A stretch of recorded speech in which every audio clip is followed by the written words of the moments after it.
আম, নতুন আরেকটা ভিডিওতে সবাইকে ওয়েলকাম। আর বাট 10 মিনিট। ওকে, সো আজকে আমরা দুটো ভিডিও আমি ইংলিশে করেছি, তো আজকে ভাবলাম যে বাংলায় করি। আম, তো ভালো অপরচুনিটির জন্য আমি ওয়েট করছি। আর যদি দেখাই, আজকে ওই ব্যাঙ্ক অফ ইংল্যান্ডের রেট অ্যানাউন্সমেন্ট আছে, এই যে ইন্টারেস্ট রেট অ্যানাউন্সমেন্ট আছে। তো 5:30টার 5টার আগে আর 6টার পর আমি ট্রেড করব। তো 1 ঘন্টা আমি জাস্ট গ্যাপ রাখবো। দেখা যাক। আহ, ওটাই আমি ওয়েট করছি, বিকজ আমি ওয়েট করছি, এখনও কোনো ট্রেড নিইনি। আজকে 1 ফেব।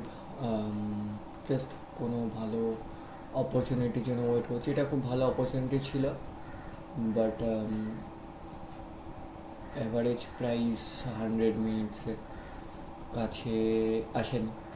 তো প্রাইস অনেকটাই যদি দেখি 0.48% ফল করে গেছে, তো অনেকটাই। তো আমি ওয়েট করছি। আরেকটা মেজর রিজন সেটার জন্য আমি ট্রেড নিইনি, বিকজ আমি জাস্ট কিছুক্ষণ আগে আমি জাস্ট মার্কেটে এন্ট্রি নিয়েছি। তখন এরকম টাইমে আমি এন্ট্রি নিয়েছি, তো আর আমি ঢুকেই ট্রেড নিতে আমি একটু পছন্দ করি না। আমি এটা আগেও হতো, ঢুকেই দেখি মনে হয়, আমাদের মনে হতো যে ট্রেড নিই, বাট অ্যাকচুয়ালি এই হ্যাবিটটা আমার এখন চলে গেছে। আমি জাস্ট এটাতেই বিশ্বাস করি, জাস্ট বসো, অপরচুনিটি খুঁজো না, জাস্ট ওয়েট করো, জাস্ট পেশেন্স রাখো, চার্টের সামনে বসে থাকো, যতক্ষণ পারো বসে থাকো। দেন মাইন্ড অটোমেটিক্যালি অ্যাডাপ্ট করে নেবে আমাদের চার্টগুলো। তো এখন যদি চার্ট নিই, মাইন্ড আমাদের হয় আমি জানি যে এখানে একটা ক্লিয়ার কাট সিগন্যাল ছিল শর্ট করার। তো আমি ইচ্ছা করে করিনি, বিকজ আমার মনে হচ্ছিলো যে মাইন্ড হয়তো আমাকে ম্যানিপুলেট করছে ট্রেড নেওয়ার জন্যে। তো এর থেকে ভালো আমি একটু চুপ করে বসি, দেন অপরচুনিটি আসলে আমি আবার ট্রেড নেব। তো সো প্রাইস এই এরিয়াতে আবার এসে, আর শর্ট অবভিয়াসলি আমি করতে চাই। আম, একটু কনফিউজিং লাগছে, বিকজ এত স্ট্রং বুলবার, অ্যান্ড নেক্সট যে প্রাইসটা, নেক্সট যে ক্যান্ডেলটা, এটা নিয়ারলি হাইয়ের এখানে ক্লোজ করেছে। তো আর এটা আমার ফার্স্ট ট্রেড দিনে, একটু আমাকে সাবধানে করতে হবে। প্রাইস কতক্ষণ এইখানে কনসলিডেট করছে, এখানে 1 ঘন্টা 5 মিনিট ধরে কনসলিডেট করছে, বাট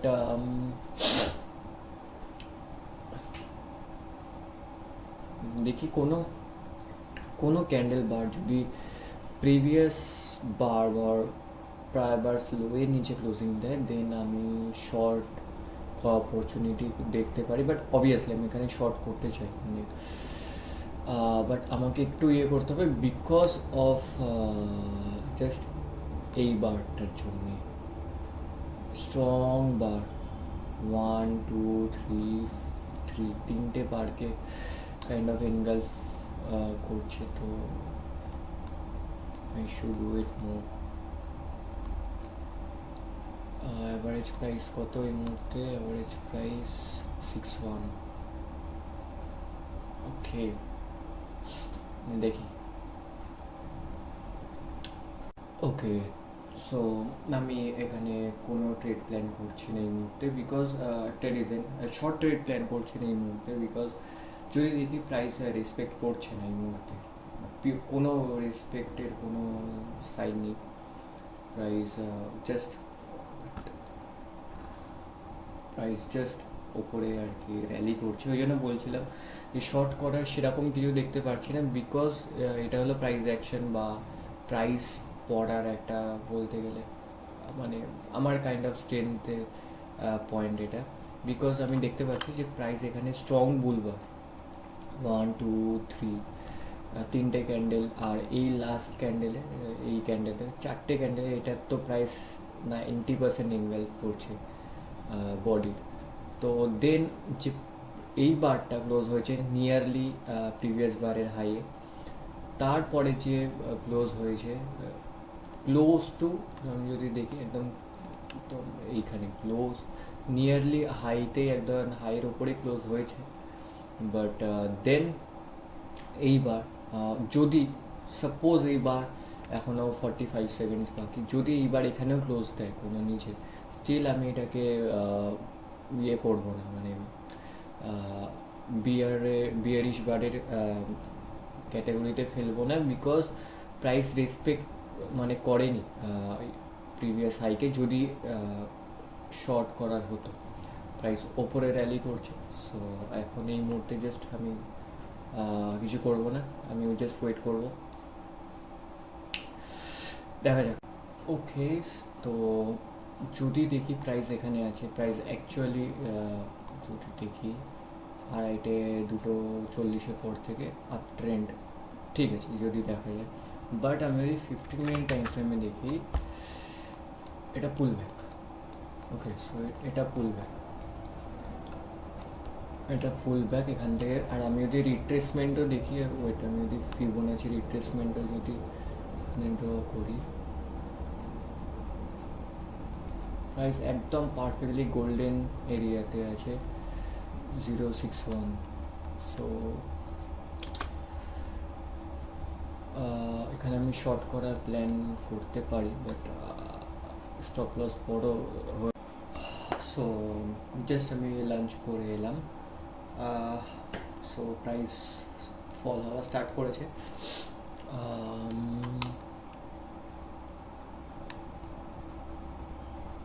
ওকে, আমাদের শর্ট করার জন্য ভালো অপরচুনিটি তখনই আমরা পাবো যখন অ্যাভারেজ প্রাইসকে রেসপেক্ট করবে। তো ওয়েট করি ফল হোক, দেখি। আর ফল হওয়ার পরেও এতটা মোস্ট প্রবাবলি এখানে তো আসবে 40 এই লেভেলে, বাট 6 to 22 পিপস এখনও বাকি। এইখানে হোল্ড করবে হয়তো, আর হোল্ড করবে হয়তো, তাড়াতাড়ি ভাঙবে না। তার উপর ইন্টারেস্ট রেট বিওই, জাস্ট যত তাড়াতাড়ি হয় কাইন্ড অফ স্ক্যাল্পিং টাইপের, জাস্ট কোনো যদি মুভমেন্টাম আসে, বিকজ তারপরে বিশাল বড় ভলাটিলি, মানে খুব ভলাটাইল হয়ে যাবে কিছুক্ষণের জন্য। তো দেখি কী হয়। ওকে, সো আমি ভালো অপরচুনিটি একটা পেয়েছি। ইফ প্রাইস যদি ক্লোজ করে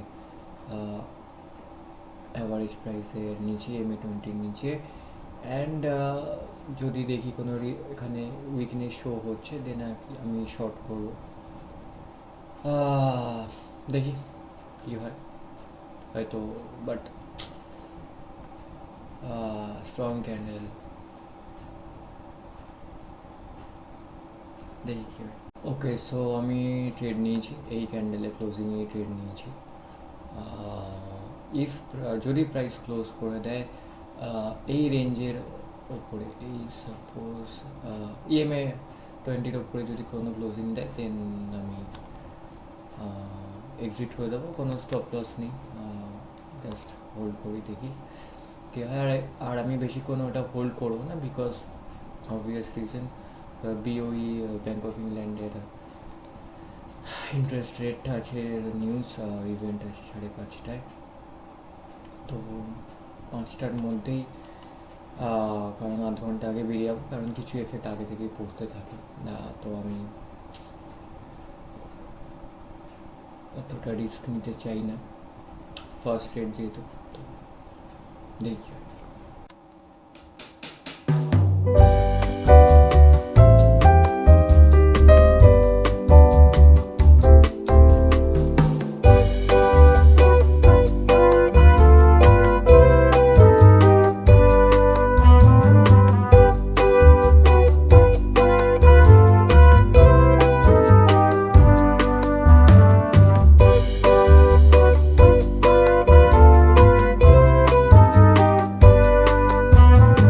ওকে, সো এই ক্যান্ডেল ক্লোজিংয়ের পর এই ক্যান্ডেল যতক্ষণ মানে লাস্ট 1 মিনিট যতক্ষণ বাকি ছিল, আমি আমার স্টপ লস ব্রেক ইভেনে দিয়ে দিয়েছিলাম এইখানে।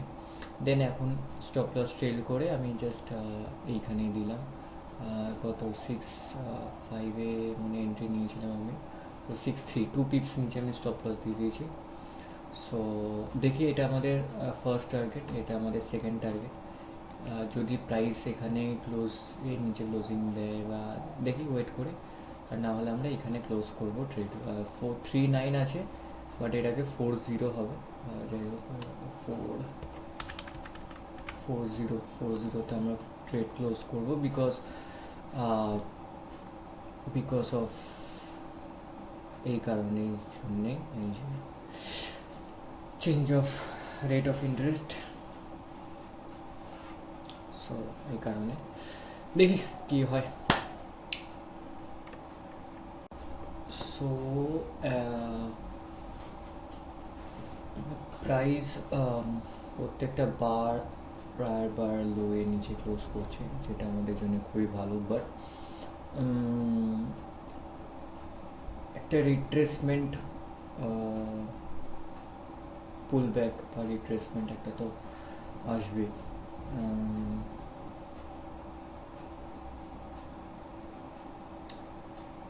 ঠিক আছে, আপনার সেকেন্ড 40 আমাদের সেকেন্ড টার্গেট, যেটা এটার জন্য আমরা ইয়ে করবো। দেখি, হয়তো ভালো রিট্রেসমেন্ট আসতে পারে, বড় রিট্রেসমেন্ট। ওখানে হয়তো আমাদের ট্রেলিং স্টপ লসও হিট হতে পারে। বাট ঠিক আছে, এটা part of the process, part of the game, হতেই পারে। আর ডিরেক্ট হয়তো টার্গেটের নিচেও আরও নিচে হয়তো চলে যেতে পারে, সব কিছু হতে পারে, বা ফ্ল্যাট হয়ে নিচে আসতে পারে, ইএমএকে রিটেস্ট করেও নিচে আসতে পারে। অনেক সিনারিও আছে। তো আমাদের কাজ হলো এত কিছু না ভাবা, আমাদের কাজ হলো জাস্ট রিস্ক ম্যানেজ করা। এর জন্য যারা বলে, যারা হেজ ফান্ডের মধ্যেই আছে হেজ, প্রোটেক্ট করা, তো তারা অলওয়েজ প্রোটেক্ট করে তাদের ক্যাপিটাল যতটা পসিবল। তো আমাদের মেন কাজ হলো ক্যাপিটাল প্রোটেক্ট করা, আর মার্কেট যতটা দিচ্ছে ততটা অ্যাকসেপ্ট করা। তো দেখি কী হয়।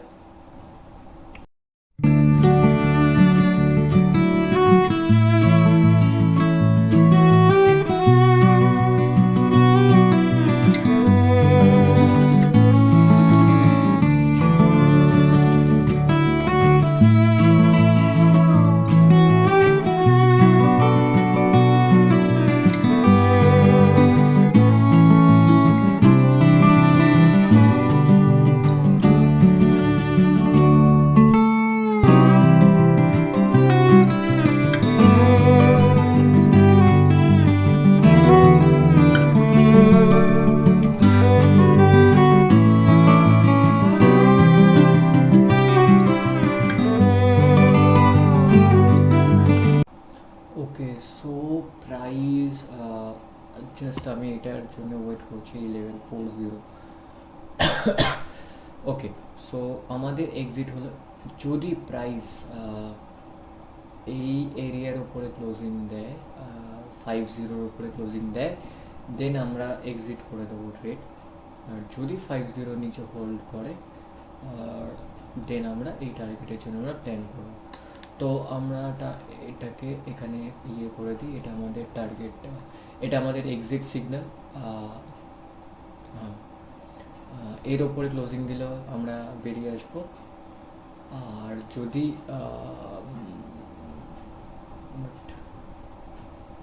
স্ট্রং ক্যান্ডেল,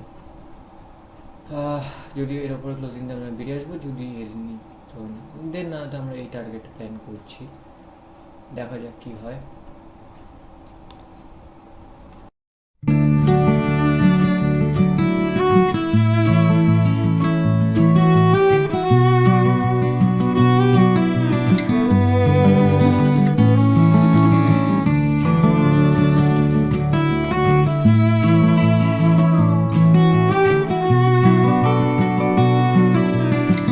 ওকে, সো আমাদের ট্রেড কমপ্লিট হয়ে গেছে। তো আর খুব ভালো টাইমে যদি হোল্ড করতো তো হয়তো প্রবলেম হতে পারতো, বিকজ অফ দ্য ইভেন্ট। তো আমাদের হয়ে গেছে ট্রেড। আর আমাদের ট্রেড এত ভালো কাজ করছে, আমাদের বলছি বিকজ আরও লোকে দেখবে, তো সবাই আমাদের নিজেদের। বিকজ আমি আগের দিন দেখছিলাম যে ফাইটিং মানে আমি অলওয়েজ ট্রেন্ডের এগেনস্টে আমি ট্রেড নিয়েছিলাম, মানে উপরে গেলে ডাবল টপ ডাবল বটম এইসব এরকমভাবে নিই। বাট অ্যাকচুয়ালি যখন আমরা ট্রেন্ডের সাথে আমরা ট্রেড করি তখন আমরা ভালো আর কি টার্গেট পাই। বাট হ্যাঁ, এক্সিট ম্যাটার করে, তো এক্সিটে এমন একটা জিনিস যেটা প্রফিট লক করতে হেল্প করে। তো বিকজ আমি এখানে এক্সিট করলাম, আমি হোল্ড করলাম না, বিকজ আমরা যদি দেখি 5 মিনিট চার্টেও প্রাইস এখান থেকে বাউন্স করেছিল। আর 15 মিনিট টাইম ফ্রেমেও যদি দেখি প্রাইস ওখান থেকে খুব, এটাই আমাদের রেঞ্জ। তো আমি ওই জন্য বেরিয়ে এলাম, হয়তো কন্টিনিউ করবে হয়তো করবে না। প্রাইস তারপরে কী করলো আমাদের জানার দরকার নেই। আমাদের দরকার হলো যে যতটা আমরা যেখানে মানে যতটা আমাদের দরকার আমাদের ততটা নিয়ে অল্পতে সন্তুষ্ট হলেই হলো। আর সব থেকে বড় কথা, লোকে কেন বেশি প্রবলেমে পড়ে ট্রেডের, সেটা আমি শেয়ার করছি। আমরা যদি সব কিছু আমরা সরি এটা যদি হাইড করি,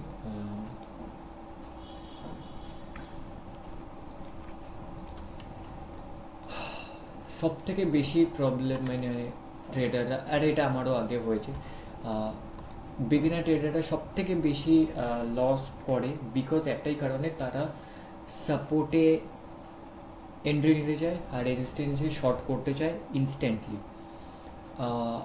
ঠিক আছে, কাজ দেবে, এরম না কোনো কিছু কাজ দেবে না, অলওয়েজ কাজ দেবে, অবভিয়াসলি কাজ দেবে। বাট তারা চেষ্টা করে এখানে শর্ট করা, তারা অলওয়েজ চেষ্টা করে এখানেই শর্ট করা, এখানে শর্ট করা। বাট না, এটা সব থেকে বড় আর কি ভুল, বিকজ আমরা যদি এখানে শর্ট করি দেন প্রাইস হয়তো রিভার্স করতে পারে। আমাদের দরকার হলো সাপোর্ট সাকসেসফুলি টেস্ট হচ্ছে কিনা, রেজিস্ট্যান্স সাকসেসফুলি টেস্ট হচ্ছে কিনা, টেস্ট হওয়ার পরে এন্ট্রি নেওয়া উচিত। লোকে কি করে, লোকে একদম, যদি আমরা দেখি, লোকে এটা যদি আমরা সাপোর্ট ধরে নিই, লোকে পুরোটা চায়, লোকে পুরো এতটা চায়, পুরো এতটা চায় না, এরম করলে হয় না। আমাদের দরকার টেস্ট হলে আমাদের এইটুখানি নিলেই আমাদের যথেষ্ট। তো বেশি সবার পুরোটা নিতে গেলে তখন ট্র্যাপ হয়। আর এটা হলো সব থেকে বড় রিটেলারদের দোষ, রিটেল ট্রেডারদের দোষ। তাদের জাস্ট একটা জিনিস, যদি টেস্ট হয়ে যাওয়ার পর যদি আমরা একটুখানিও নিতে পারি দেন এটাও আমাদের কাছে এনাফ। ঠিক আছে, just এইটুখানি। Okay, so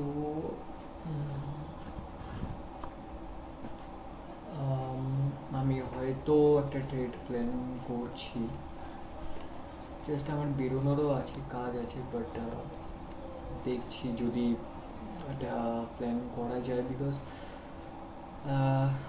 similar kind of set up যেখানে আমি ট্রেড করি,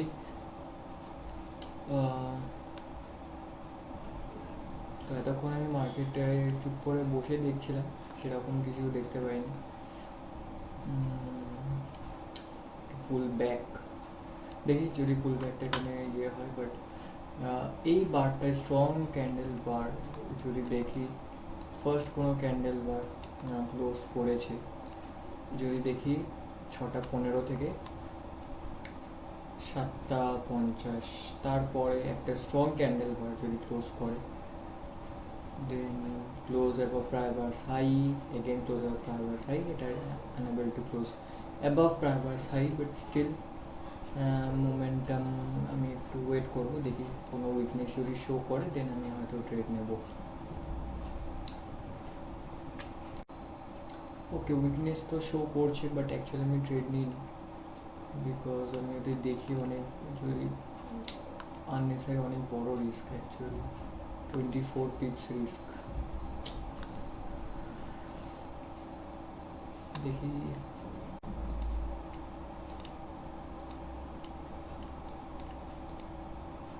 ওকে, বিকজ অফ ডলার ইন্ডেক্সের জন্য এই স্পাইকটা, বিকজ এখানে ভালো ইভেন্ট ছিল, মানে নিউজ ছিল ভালো ইয়ে, তো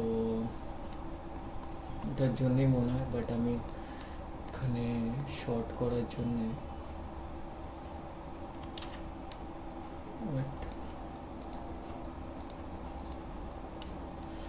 ওকে, তো আমি শর্ট করার জন্যে ওকে, সো আমি ট্রেডটা এখানে নিয়েছি।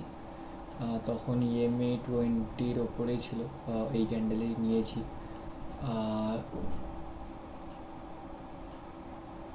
যদি এই ক্যান্ডেল বা নেক্সট ক্যান্ডেল বার যদি ইএমএ 20-র ওপরে ক্লোজ করে, দেন আমি এক্সিট করে যাব। বাট যদি দেখি আমাদের ডাইরেকশানে আছে, তো ঠিক আমি বেশিক্ষণ হোল্ড করব না। আমি হয়তো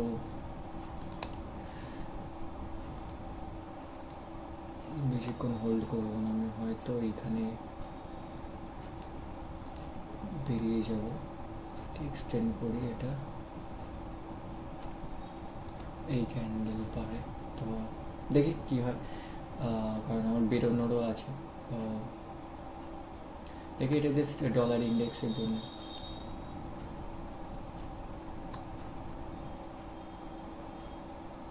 ওকে, সো আমার এন্ট্রি খুব পুয়ার, মানে নিজের প্রতি খুবই, মানে বলে না,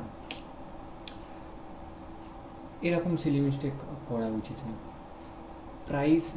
আমি প্রাইস ক্লোজই করলো এখানে, বাট যতক্ষণ না 2.5 মিনিটের মতো ক্যান্ডেল ক্লোজিং বাকি ছিল, বাট আমি ওখানে ট্রেড নিলাম, প্রাইস ক্লোজ করলো এইখানে।